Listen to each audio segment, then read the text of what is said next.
everyone and welcome to the online learning platform of School Shiksha. I am Ashka Sinha and in this video we are talking about Jawahar Navodaya Vidyalaya, or we can say JNV. So established with an aim to provide quality education to the rural students, it has played a transformative role in shaping the future of students across the country. यानी आज इस video में हम लोग JNV के बारे में बात करने वाले, समझने वाले। ऐसे आप लोग जेएनवी के बारे में पहले से बहुत कुछ जानते होंगे, लेकिन हम लोग आज इसको डिटेल में समझने वाले कि कैसे जेएनवी में एडमिशन मिलता है। ऑफ कोर्स सिलेक्शन टेस्ट से, वो तो हो गया। और भी ढेर सारी चीज़ों के बारे में बात करने वाले हैं कि कैसे इसमें रिजर्वेशन क्राइटेरिया है, कैसे इसमें ढेर सारी आपको फैसिलिटीज़ मिलती है, एलुमनाई के बारे में बात करने वाले हैं, और भी ढेर सारी चीज़ों के बारे में हम लोग डिटेल में डिस्कशन करने वाले हैं। ठीक है, तो जेएनवी के बारे में आप सब जानते हैं, ये एक इंस्टीट्यूशन है ना, जो नवोदय विद्यालय समिति के द्वारा जो है वो एस्टेब्लिश्ड है। सबसे पहले तो पूरे देश भर में हम लोग अराउंड 661 स्कूल्स देखते हैं, किसके? जेएनवी के, यानी जवाहर नवोदय विद्यालय के। और सारी डिटेल में हम लोग बात करने वाले हैं, और भी वीडियोस आपके इसके लिए हम लोग लाने वाले हैं, चाहे वो एलिजिबिलिटी के लिए हो, एग्जाम सिलेबस के लिए हो, या फिर जो फॉर्म का इन्फॉर्मेशन, यानी रिसेंटली जो डेट एक्सटेंड हुई है उसके बारे में भी हम लोग बात करेंगे। ठीक है, तो फिलहाल इस वीडियो को हम लोग शुरू करते हैं यहाँ पे, और फिर सबसे पहले समझते हैं जेएनवी को। अगर जेएनवी के बारे में समझते हैं तो जवाहर नवोदय विद्यालय कहते हैं इसको, जिसको और एक नाम से जाना जाता है, शॉर्ट फॉर्म में अगर आप जेएनवी भी कहते हैं तो चलता है। तो जवाहर नवोदय विद्यालय is a system of central schools manage by Navodaya Vidyalaya समिति। ठीक है, तो नवोदय विद्यालय समिति के द्वारा इसको मैनेज किया जाता है, और साथ साथ ये सीबीएसई के द्वारा, ठीक है, जो है वो एफिलेटेड है। ठीक है, central board of secondary education, that is CBSE के द्वारा जो है एफिलेटेड है। सारे के सारे स्कूल, जितने भी अराउंड 661 स्कूल्स आप देखते हैं वो सब। अगर हम लोग बात करते हैं कि हर एक सेशन में जो हम लोग देखते हैं 6th और 9th क्लास में, 6th में जो है वो एडमिशन होता है अराउंड 80 स्टूडेंट्स का, और 9th क्लास तक आते आते जो स्टूडेंट्स अगर छोड़ देते हैं किसी कारण से, या फिर सीट जो खाली बचती है उसमें फिर एडमिशन होता है अगेन इन क्लास 9th। तो ये सारी चीजें हम लोग देखते हैं। ठीक है, फिर आगे समझते हैं कि इसमें एडमिशन कैसे मिलता है। तो ये तो आपको पता है, हर स्कूल की तरह जो हर बड़ा स्कूल है, जेएनवी तो हम लोग देखते हैं एकदम टॉप स्कूल्स में से एक है, तो वैसे यहाँ पे सिलेक्शन टेस्ट होता है एक, which is known as JNVST, that is Jawahar Navodaya Vidyalaya selection test. और ये कंडक्ट कौन कराता है? तो सीबीएसई आपकी कंडक्ट कराती है। ठीक है, जो सीबीएसई बोर्ड है आपका, वही। फिर आगे बात करें स्कूल्स की, तो मैंने बताया कि अराउंड कितने स्कूल्स हैं? 661 स्कूल्स हमें दिखने को मिलते हैं अक्रॉस द कंट्री, 638 डिस्ट्रिक्ट्स में। ठीक है, पूरे इंडिया के 638 डिस्ट्रिक्ट्स में हम लोग 661 स्कूल्स देखते हैं। ये चीज हो गई। फिर आगे समझे, आप यहाँ देख सकते हो कि किस किस स्टेट में, ऐसे तो सारे ही स्टेट इसमें इंक्लूड हो जाते हैं, लेकिन फिलहाल आप यहाँ समझ सकते हैं, जैसे अरुणाचल प्रदेश, असम, बिहार, सब में आपको देखने को मिल रहा है कि कैसे कैसे कितने आपको स्कूल्स देखने को मिलते हैं अलग अलग स्टेट्स में। ठीक है, फिर आगे बात करते हैं कि स्कूल्स कैसे। तो मैंने आपको जैसे बताया कि अराउंड 80 स्टूडेंट्स का जो है वो एडमिशन लिया जाता है इन क्लास 6, और जो आगे की जो सीट्स होती हैं वो सब फिल कराई जाती हैं इन क्लास 9th। ठीक है, तो सिलेक्शन टेस्ट हमें हर किसी में देखने को मिलता है। फिर आते हैं, there are 661 JNVs sanctioned across the country except the state of Tamil Nadu. ठीक है, तो 661 JNVs हमें देखने को मिलती हैं, और आप सारे डिस्ट्रिक्ट्स यहाँ पे देख सकते हैं। इतना बड़ा समझने की जरूरत नहीं है, सिंपल आप समझिए कि 661 स्कूल्स है, अराउंड 638 डिस्ट्रिक्ट्स इन इंडिया। ठीक है, और हर किसी का टेस्ट होता है साथ। सबसे पहले कौन से क्लास के लिए होता है? 6th क्लास के लिए, यानी आप 6th क्लास से ही जेएनवी में जा सकते हैं। फिर आगे और भी टेस्ट होते हैं, 9th में होते हैं, फिर हम लोग देखते हैं 11th में होता है, तो ऐसा। तो ये सारी चीजें बता दी, और क्या क्या चीजें होती है ये थोड़ा समझ लेते हैं। कि आपको एक बार ध्यान से सुनना है कि जब आप क्लास 5th में पढ़ रहे हो, अगर आपको 6th में जेएनवी में एडमिशन चाहिए और आप क्लास 5th में हो, ठीक है, तो आप एक ही बार दे सकते हो। जब आप क्लास 5th को पास कर रहे होगे, उसके साथ साथ आपको जेएनवीएसटी देना होगा। जैसे जनवरी अप्रैल 2 फेज में एग्जाम होगा, तो आप अगर अभी 5th क्लास में हो तो आप 6th क्लास के लिए दे सकते हो, और दोबारा से कोई बच्चा एग्जाम नहीं दे सकता। ठीक है, 5th क्लास का पास करने के बाद अगर वो 6th में कहीं और एडमिशन लेता है तो वापस से नहीं दे सकता ये exam. The schools provide reservations as per NVS policy which encompasses reservations for ST, SC and OBC। ठीक है, तो सबसे पहले तो ST, SC, OBC के लिए यहाँ रिजर्वेशन मिलता है। जैसे ST को 15%, ठीक है, सॉरी उल्टा हो गया, SC को अलग, ST को अलग, और साथ साथ 75% जो सिलेक्शन होते हैं स्टूडेंट्स के वो रूरल एरियाज से। सकते। मतलब मैंने आपको बताया कि ये एस्टेब्लिश किया गया था ताकि जो रूरल एरिया, जो ग्रामीण क्षेत्र के बच्चे हैं, उनको जो है वो क्वालिटी एजुकेशन मिलना चाहिए, क्योंकि जो अर्बन स्टूडेंट्स हैं, अर्बन जो एरियाज में रहते हैं, उनको कहीं हद तक मिल जाता है, लेकिन रूरल स्टूडेंट जो है ना, यहाँ एजुकेशन की बात नहीं की जा रही, क्वालिटी एजुकेशन की बात की जा रही है कि आपको एजुकेशन मिल रहा है वो अलग बात होती है, और क्वालिटी एजुकेशन मिलना वो अलग बात होती है। क्योंकि हमें पता है कि बाकी स्कूल जो रूरल एरियाज में स्कूल होते हैं वो कैसे हैं।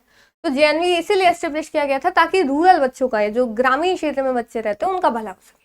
तो 75% रिजर्वेशन उनको मिलता है, बाकी के 25% के लिए सारे बच्चे ही फाइट कर रहे होते हैं, चाहे वो रूरल से हो चाहे वो अर्बन से हो, ठीक है।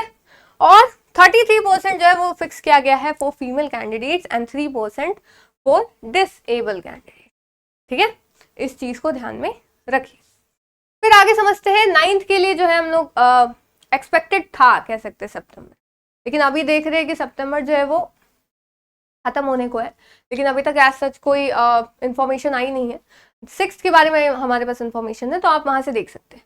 All eligible and interested students want to fill up Jawahar Navodaya Vidyalaya application form, ठीक है। एप्लीकेशन फॉर्म आ चुका है और ऑफिशियल वेबसाइट पे आपको इसका नवोदय विद्यालय समिति का जो भी ऑफिशियल वेबसाइट है, आप वहां पे भर सकते हैं फॉर्म, ठीक है। अभी भी डेट चल रही है, 7 अक्टूबर तक एक्सटेंड हो चुकी है, तो आप उसको अभी भर सकते हैं, और 2 दिन तक जो है वो करेक्शन विंडो ओपन रहेगा।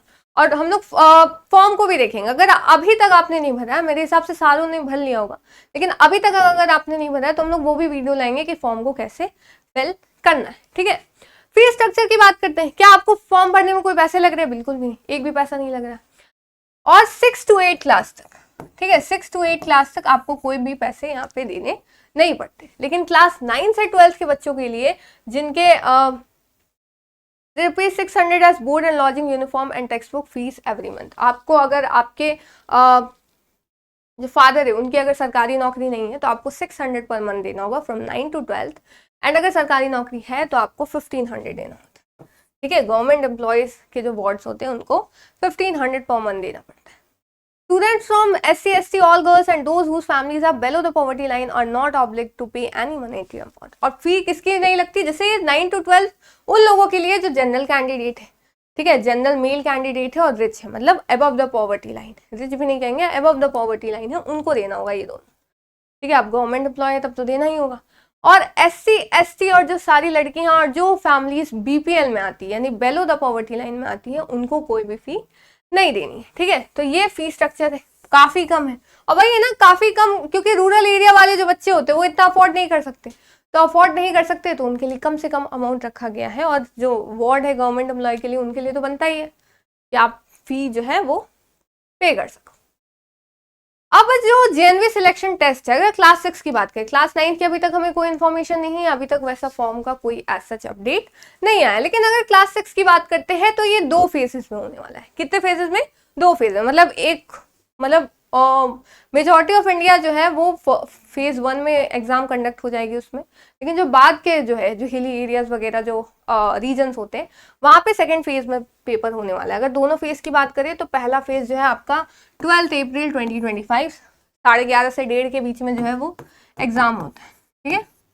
11:30 बजे से आपका स्टार्ट होगा, और कौन कौन से स्टेट, आप अपना स्टेट देख सकते हैं, ठीक है, 12 अप्रैल को। लेकिन 18 जनवरी को उन स्टेट्स में होगा, जैसे मैंने बताया कि बाद में किसका होगा, जो हिली टेरान वाले रीजन, जैसे अरुणाचल प्रदेश हो गया है ना, मिजोरम, मेघालय, कश्मीर, जम्मू एंड कश्मीर, हिमाचल प्रदेश, लद्दाख, ये सारे रीजन में। और जो बाद के, जैसे आपका इसमें मेरे हिसाब से डिस्ट्रिक्ट आ जाएगा, तो कौन कौन से डिस्ट्रिक्ट है आप यहाँ पे देख सकते हैं, बिहार, छत्तीसगढ़, गोवा, गुजरात, हरियाणा, हिमाचल प्रदेश। और हिमाचल प्रदेश में होगा लेकिन इन डिस्ट्रिक्ट्स को छोड़कर, मतलब ये जो डिस्ट्रिक्ट्स है उसमें फेज 2 में होने वाला है, ठीक है। तो आप ये सारे डिस्ट्रिक्ट्स आराम से देख सकते हैं अपना डिस्ट्रिक्ट। और लास्ट डेट क्या है? लास्ट डेट है यहाँ पे, इसको हटा देते, 7 अक्टूबर, ठीक है, 7 तक।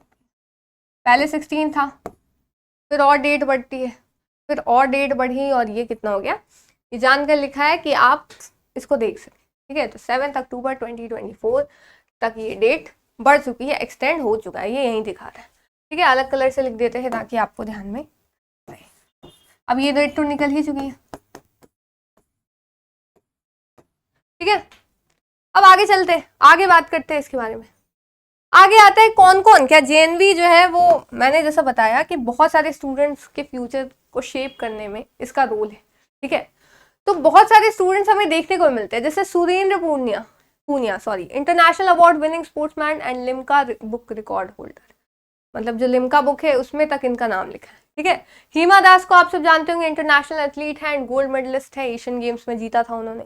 अभिलाष शेट्टी की बात करें जो एक कन्नड़ फिल्म डायरेक्टर और एक्टर है। इतने सारे जो है आप नाम यहाँ पे देख सकते हो और समझ सकते हैं कि इतने सारे आलमनाई जो है, इतने बड़े बड़े लोग है ना जो है वो पढ़ चुके हैं जेएनवी से। तो अगला नाम आपका भी आ सकता है, बिल्कुल आ सकता है, क्योंकि जब आप एक अच्छे स्कूल से पढ़ते हो ना तो आपकी पर्सनालिटी में वो समझ में आता है कि education is not all about कि आप बुक्स पढ़ रहे हो, वो आपकी पर्सनालिटी में भी दिखता है जब आप एक अच्छे इंस्टीट्यूशन से पढ़ते हो, चाहे वो एक कॉलेज हो, यूनिवर्सिटी हो या फिर स्कूल ही क्यों ना हो, क्योंकि वही आपका फेज है ना, वही आपका चल रहा है, शेप कर रहा है आपकी पर्सनालिटी को।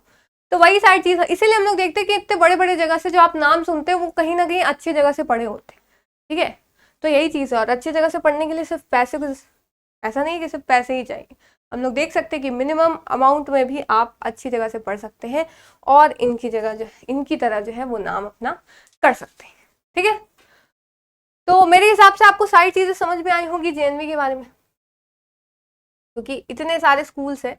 और ये चीज़ हम लोग पढ़ेंगे एलिजिबिलिटी क्या है, जिससे बहुत सारी चीज़ें यहाँ पे है कि जो जिस डिस्ट्रिक्ट में आपका रेसिडेंस सर्टिफिकेट है आप उसी डिस्ट्रिक्ट से जो है पढ़ सकते हो।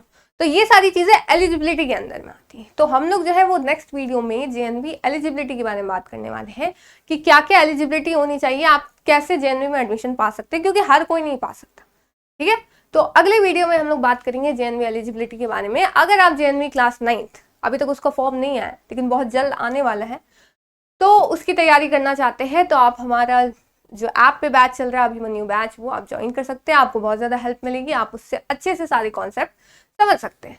फिलहाल आप जो 6th क्लास के स्टूडेंट्स हैं वो कमेंट में लिख सकते हैं कि कौन से सब्जेक्ट की आपको वीडियो चाहिए, या फिर MCQs चाहिए, PYQs चाहिए, या फिर जो भी हेल्प के लिए आपको स्टडी मटेरियल चाहिए, आप यहाँ कमेंट सेक्शन में बता सकते हैं। तो फिर मिलते हैं नेक्स्ट वीडियो में, जहाँ we will be talking about the Jawahar Navodaya Vidyalaya eligibility, ठीक है। तो फिर मिलते हैं नेक्स्ट वीडियो में, तब तक के लिए thank you so much and bye bye.